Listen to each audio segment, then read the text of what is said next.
बिस्मिल्लाहिर्रहमानिर्रहीम। अस्सलाम वालेकुम नाजरीन। सऊदी अरब और चाइना एक दूसरे के बहुत करीब आ चुके हैं और इन दोनों मुमालिक के दरमियान कई डील साइन हो चुकी हैं और इस वक्त सऊदी एयरफोर्स अपने पुराने टोर्नेडो फाइटर जेट्स को रिप्लेस करने के लिए J-10C फाइटर जेट्स हासिल करने वाली है। लेकिन इन फाइटर जेट्स को हासिल करने के लिए सऊदी अरब को कई इकसाम की मुश्किलात का सामना करना पड़ रहा है। उसके पीछे की वजह ये है कि सऊदी अरब एक लंबे अरसे से अमेरिकन असला इस्तेमाल करता आ रहा है और सऊदी अरब अमेरिकन डिफेंस इंडस्ट्री का सबसे बड़ा ग्राहक है और अमेरिका कभी भी इस ग्राहक को गवाना नहीं चाहता। इसलिए अमेरिका इस वक्त सरतोड़ कोशिशें कर रहा है कि सऊदी अरब चाइना की तरफ ना जाए बल्कि हमसे ही नए फाइटर जेट समेत तमाम इकसाम का असला खरीदे। लेकिन वहीं सऊदी अरब जब अमेरिका से F-35 फाइटर जेट्स मांगता है तो अमेरिका इसराइल की वजह से सऊदी अरब को F-35 फाइटर जेट्स देने से इनकार कर देता है और यही इनकार इस वक्त सऊदी अरब को चाइना की जानिब लेकर जा रहा है और मोहम्मद बिन सलमान इस वक्त चाइना के साथ काफी इकसाम की डिफेंस डील साइन करने के नजदीक हैं। लेकिन इस रास्ते पर चलने के लिए सऊदी अरब को अमेरिका के बहुत ज्यादा प्रेशर का सामना करना पड़ रहा है और चाइना सऊदी अरब से ये कह रहा है कि आपको पहला कदम उठाने में ही दुश्वारी का सामना करना पड़ेगा।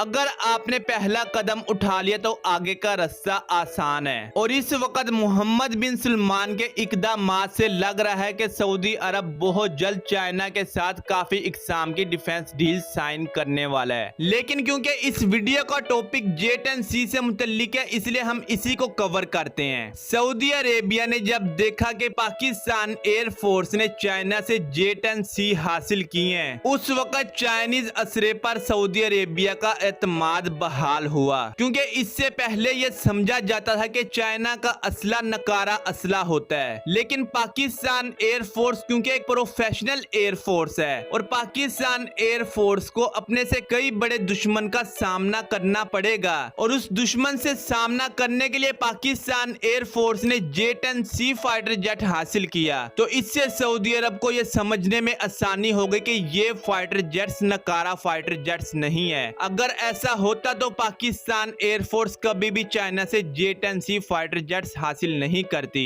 इसलिए इन तमाम मामलात को देखते हुए सऊदी अरेबिया ने भी यही फैसला किया कि हम भी अपने टोर्नेडो फाइटर जेट्स को J-10C फाइटर जेट्स के साथ रिप्लेस करेंगे और अगर ये फाइटर जेट्स हमारी उम्मीदों पर खरा उतरे तो आने वाले वक्त में हम चाइना से 5th जनरेशन फाइटर जेट्स भी हासिल करेंगे और चाइना भी ये चाहता है कि सऊदी अरब के जरिए मिडिल ईस्ट की तरफ चाइनीज डिफेंस इंडस्ट्री के दरवाजे खुलें और ये मुमालिक अमेरिकन वेपन्स की बजाय चाइनीज वेपन्स को हासिल करें, क्योंकि अमेरिकन डिफेंस इंडस्ट्री का ज्यादातर इन्हिसार सऊदी अरब समेत इसके आसपास के मुमालिक के ऊपर है। यही मुमालिक अमेरिकन डिफेंस इंडस्ट्री के सबसे बड़े ग्राहक हैं। अब अमेरिका J-10C से सऊदी एयरफोर्स को दूर करने के लिए फ्रांस को आगे कर रहा है और ये कोशिश कर रहा है कि सऊदी अरब फ्रांस से रफाल फाइटर जेट्स हासिल कर ले। इससे अमेरिका को कोई फायदा तो नहीं होगा, लेकिन अमेरिका सऊदी अरब को चाइना की जानिब जाने से रोक पाएगा। लेकिन मोहम्मद बिन सलमान के इरादों को देखते हुए लगता है कि इस बार अमेरिका को मुंह की खानी पड़ेगी और सऊदी अरब चाइना के साथ डिफेंस डील साइन कर लेगा। उसके अलावा पाकिस्तान के साबिक आर्मी चीफ राहील शरीफ का सऊदी अरब और चाइना को करीब लाने में बहुत अहम किरदार है और राहील शरीफ का सऊदी अरब में बहुत ज्यादा असर और रसूख है और इसीलिए CIA समेत मोसाद राहील शरीफ को कत्ल करवाना चाहती है। लेकिन राहील शरीफ अब तक